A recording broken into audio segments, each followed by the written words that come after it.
President, ladies and gentlemen, can I thank you first for inviting me back? And can I start by praising the opposition for, it requires a certain amount of pluck to try to defend the indefensible, even courage. And as a measure of the magnitude of what they're taking on, there was a survey last week by YouGov, reported in the Times, of voting preferences amongst the 18 to 24s, your generation. And I think the Conservatives must have feared that their support had fallen down to something like 1 in 10. But actually, the number was 1 in 100. Young people intend to vote Conservative. The significance, of course, that's even less than the 2% who now consider that Brexit was a great success. It's even less than the 3% in the same survey who solemnly believe that the world is flat. So we're talking about very small numbers. And looking around this hall, I don't know what, 300 people? So I expect to see 3 votes on this side at the end of the debate, if indeed you are representative of your generation. It could be that you're not.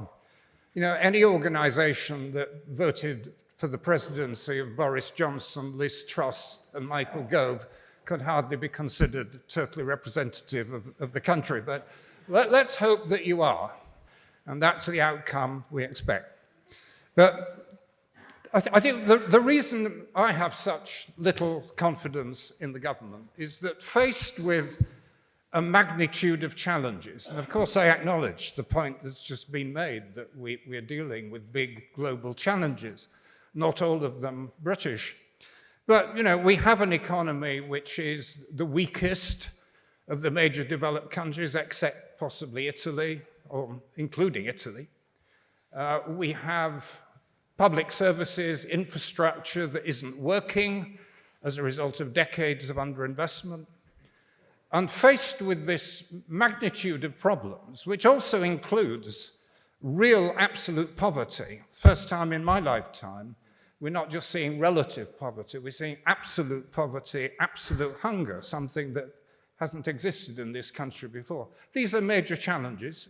But the question of who is responsible, one would expect an unrelenting focus on these issues. But what's happening? Now, next week, I think the professional politicians here, will be out knocking on doors in a place called Mid-Bedfordshire. Why are we doing that? Why has that become the centre of political life? Because a senior member of the government felt extremely disillusioned when she wasn't offered a peerage as a matter of course. What Nadine Dorries hadn't understood, that under a Conservative government, peerages are subject to the free market economy. You have to buy them. I got an inkling of this when I was party leader.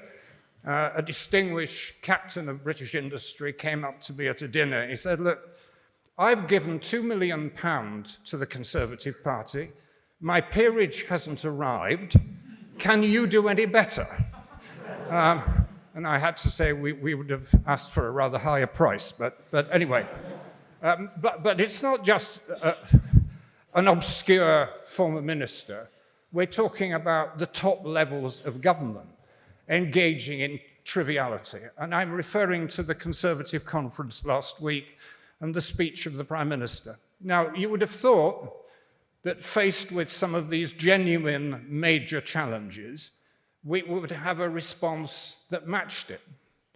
But the big idea of the week was that we stop local councils introducing pedestrian-friendly schemes.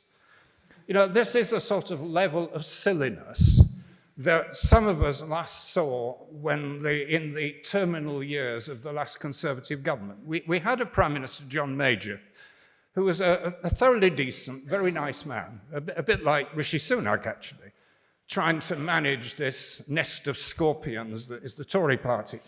And he was faced with this challenge, and his big idea the big idea to save the country was to set up a telephone line to report the number of cones on motorways. And this is the kind of level of silliness that we've been reduced to. But it's more than silliness. It's also chaos, upheaval, uncertainty. In the 8 years since the end of the coalition, we've had 5 prime ministers. Now, that's a bigger rate of turnover than Rupert Murdoch's wives. It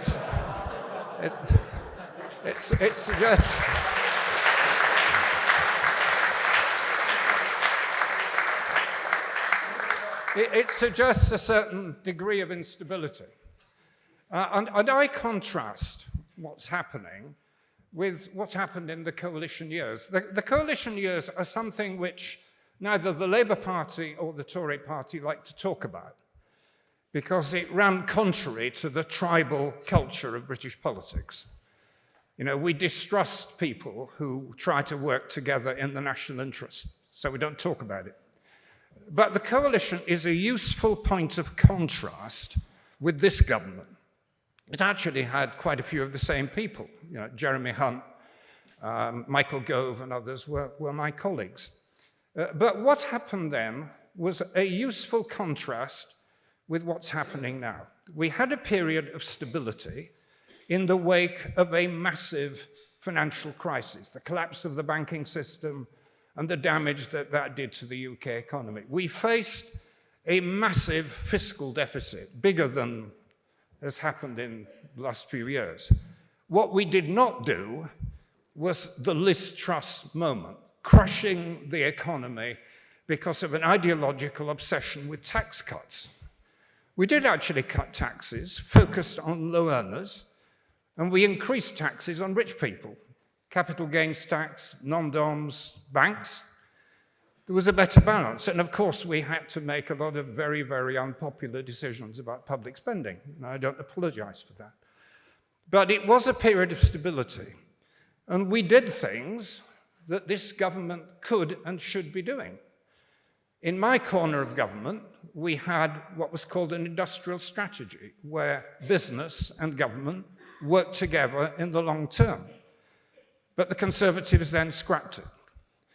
I set up, with my colleagues, something called a Green Investment Bank to put in billions of pounds to accelerate the green transition in this country. After we left government, the Conservatives sold it off to an Australian bank. It's never been heard of since. Another key part of my job, as part of the coalition, was to deepen and strengthen Britain's role in the European single market, which we tend to forget was one of Britain's great post-war creations, actually at the behest of a Conservative government. But it wasn't. It was trashed. And that leads on, I think, to the central point of what I want to say, that beneath the silliness and beneath the chaos, 2 big decisions have been made by this government which have implications for many years to come. And those 2 big things that they've actually done are enormously significant for all of you in this chamber. The first was, of course, that they got Brexit done. They did. Their big achievement. And what is that achievement? We now know that 60% of the public think it was a mistake.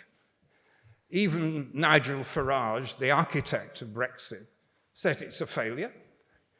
We think that the British economy is probably 3 to 5% poorer than it otherwise would have been.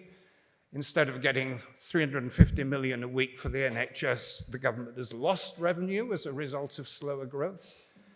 You in this audience have lost a vital freedom, which was to travel, to study, to work throughout the European continent. That has been taken away from. And the other big negative achievement was to have trashed the government's reputation, which was well established for being a global leader in global warming and dealing with climate change. Again, we forget that it was a Conservative government under Margaret Thatcher which took a leadership role. She understood about climate change scientifically. She initiated the international agreements to counter it around the ozone layer. Even Boris Johnson, for all his buffoonery, understood the importance of this subject and gave leadership when it was necessary. But what's happening under this Prime Minister? He's first of all thrown up all kinds of obstacles to onshore wind, to solar panels. You know, these are low-cost sources of energy which are needed by low-income people. You know, this is cheap energy and it's renewable. And they've scrapped a scheme. I mean, I happen to be in the business of renewable energy. It's a post-political role. And we know in business that you've got to plan ahead 10 years. And this government simply walked away from a long-term commitment to phase out petrol and diesel vehicles. And that agreement was absolutely fundamental to the car industry making the necessary investment. And why did he do it? Not because there's a great demand to do it, because it got a clapline at a party conference. You know, and these big, big issues, enormous damage has been done. So that is why I'm moving this motion. You know, it's a government that's silly, it's chaotic, and it's done fundamental damage to the things which for your generation matter enormously. Thank you very much.